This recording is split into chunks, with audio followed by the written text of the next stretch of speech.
Everybody, welcome back to my channel.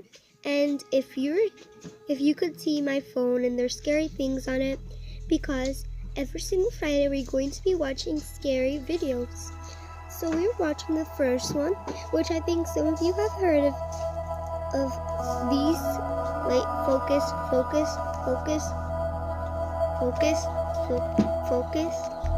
See, okay, good. So now let's watch it.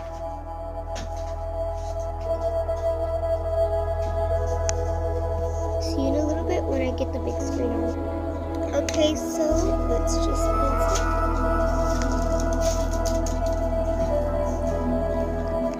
Based on a true story.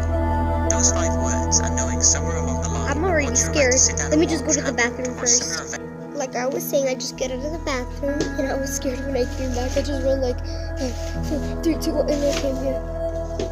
And although with films there is a fine line between a true story and completely made up, there are countless films that use the base on a true story status to spark people's interest, whether that's a paranormal event that has taken place or an infamous murder.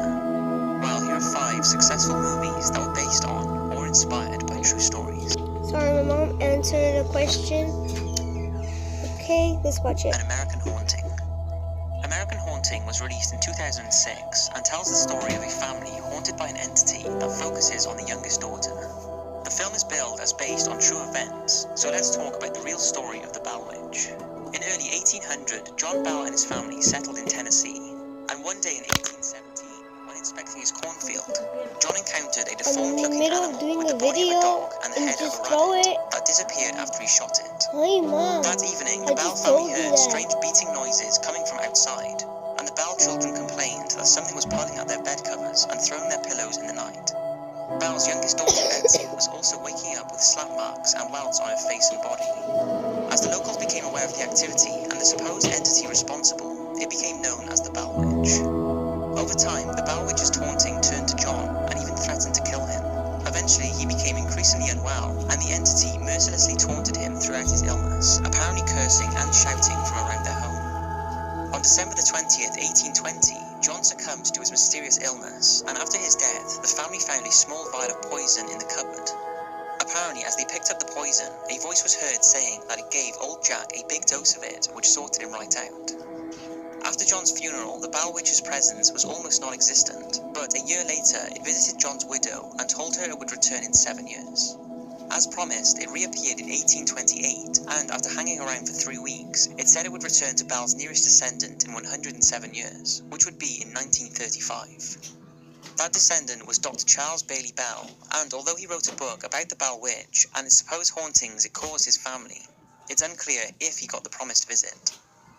Nowadays, the Bell Witch is still remembered and is often blamed for unexplainable manifestations in and around the area of the old Bell family farm, as well as sounds of children playing, candles flickering, and malfunctions of electrical equipment. This was all the American Haunting creators needed for the inspiration behind the movie, which they have stated before is based on the Bell Witch entity. Child's Play. The first Child's Play film was released in 1988 and told the story of a fictional serial killer known as Charles Lee Ray.